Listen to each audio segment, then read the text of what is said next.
Don't get panicky and don't get discouraged, encourages the pamphlet as the cartoon man twists his body in opposite directions like a tornado to then, on the next page, finally settle down into his fallout shelter to make a vacation out of it. Listen to the radio, read a book, eat an apple free from gamma rays. This nuclear holocaust thing, it's not so bad. Better than The Office, that's for sure. And soon the radiation will decay, and soon he'll emerge from the concrete womb and lament all the cleaning up there is to do.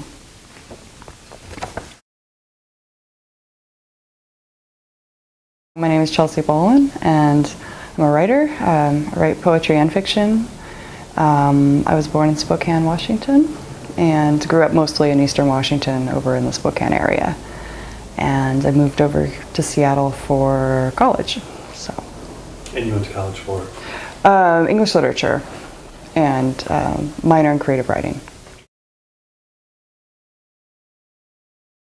In your poems, you make reference to a few like pamphlets. Yeah. And had you written about nuclear issues through poetry before you found these pamphlets, or did the pamphlets inspire you? The pamphlets, yes, the pamphlets inspired me. I hadn't written about nuclear issues before. I found them on a government website. I came across them, I think it was in archives, government archives or something. No.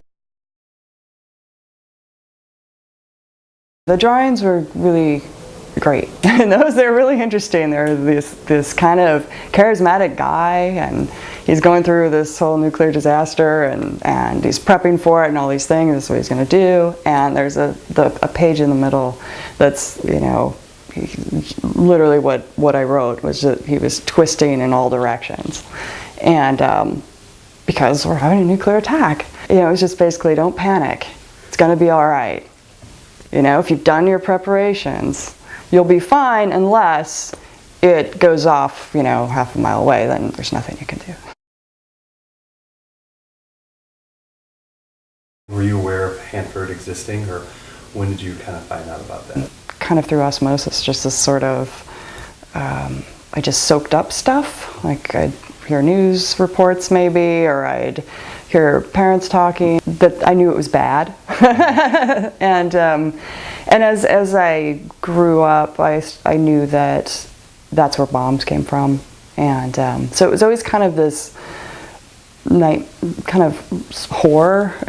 just in the periphery though, so I didn't really have a lot of direct contact with it. So I just had a bit of a fear, I guess, about it. I had a lot of obsession with growing up with just nuclear war. I had dreamed about it all the time. It was just, I think, just growing up in the 80s. Mm-hmm. I was like, and my dad always liked to remind me, or to say that he was born right after the bombs dropped on Japan. Oh, really? So he often mentioned that. That was a big event, and here's the world I'm born into, kind of thing.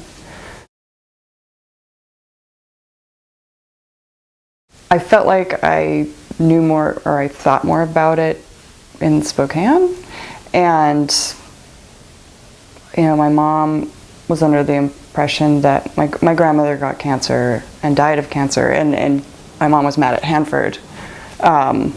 She blamed Hanford for that, and I don't know that.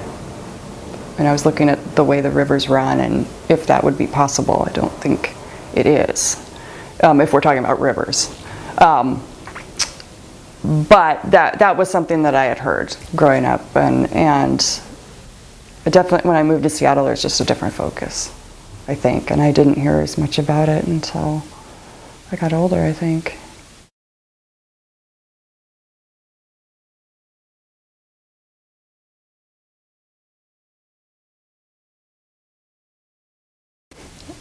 Riddles. After the 1955 pamphlet, Facts About Fallout. What doesn't like soap, shampoo, or water, but binds with conditioner to hair? What resembles snow, or rain, or air? What is invisible, smells like nothing, sounds like listening? What is the consistency of sand, ground pepper, or pumice stone? What goes by the names black rain, bikini snow? What can be waited out? What can kill you? What is harmless?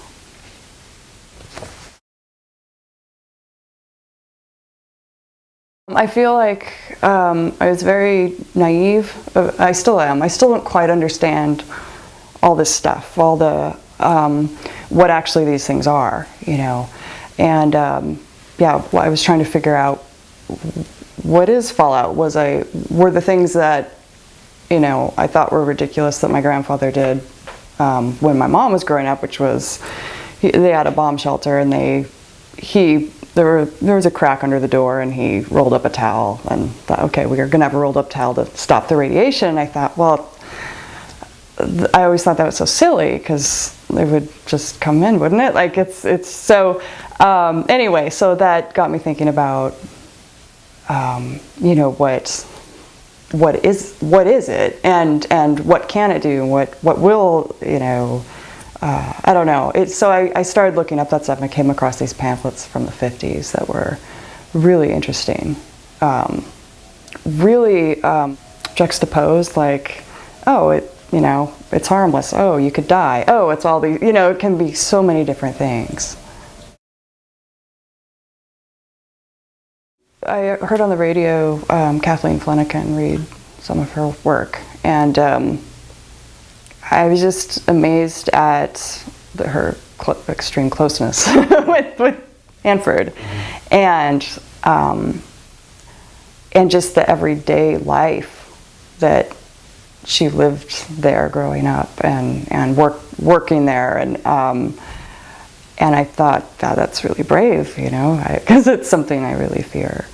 So I kept becoming interested in learning more, I think, and I often write to understand something, so that was a big thing. Like, I was really trying to get to understand, I think, in some way. And listening to her read, I think it was one of the ones was The Full Body Counter, a poem that she wrote about being a kid in elementary school and being counted, you know. So it was, yeah, I think that made me think about how I grew up and you know, that and then I started to pay more attention to Hanford and the news. I always did. I always pay attention to the news, but it became a little more personal, I think.